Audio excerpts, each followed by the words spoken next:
Μια ιστορία με τίτλο το όνομα ενός θανατηφόρου φυτού και ταυτόχρονα τη λατινική λέξη που περιγράφει μια όμορφη γυναίκα.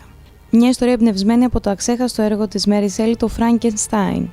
Ένα γοτθικό και σκοτεινό point-and-click adventure όπως το περιέγραψε ο δημιουργός του. Θα μπορούσε πράγματι να είναι ένα μικρό αριστούργημα. Δυστυχώς όμως είναι μόνο μικρό.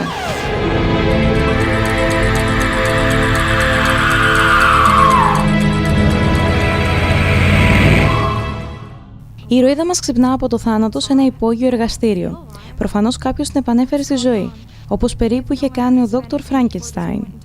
Το σώμα της έχει σειραφεί και εμπλουτιστεί με μηχανικά μέρη, ενώ ένα τεράστιο κουρδιστήρι ξεπροβάλλει από το κρανίο της.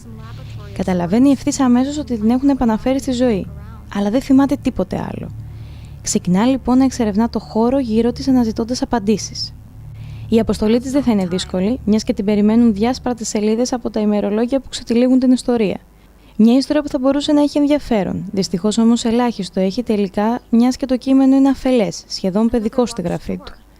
Το ίδιο πρόβλημα εμφανίζεται και στη σκιαγράφηση της ηρωίδας, η οποία έχει αναλυθοφανείς και αντιφατικές μεταξύ τους αντιδράσεις, ενώ σχολιάζει τα πάντα με χαριτομενιά που δεν ταιριάζει στην περίσταση.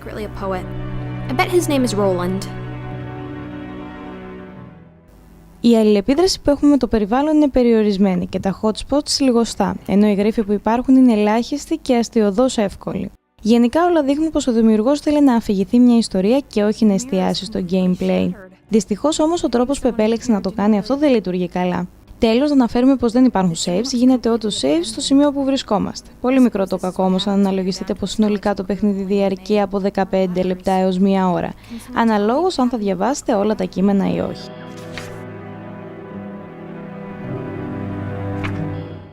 Η αισθητική του Belladonna είναι αμφίβολα μπέλα. Το μοντέλο του χαρακτήρα είναι ιδιαίτερο, καλοσχεδιασμένο και μαρτυρά έμπνευση, ενώ το ζωγραφισμένο στο χέρι καρτουνίστικα γραφικά κερδίζουν τις εντυπώσεις.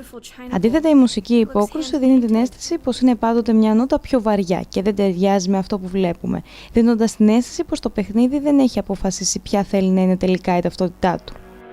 That's a big wardrobe. I bet you could hide a corpse in there. Actually, I better not open it and check.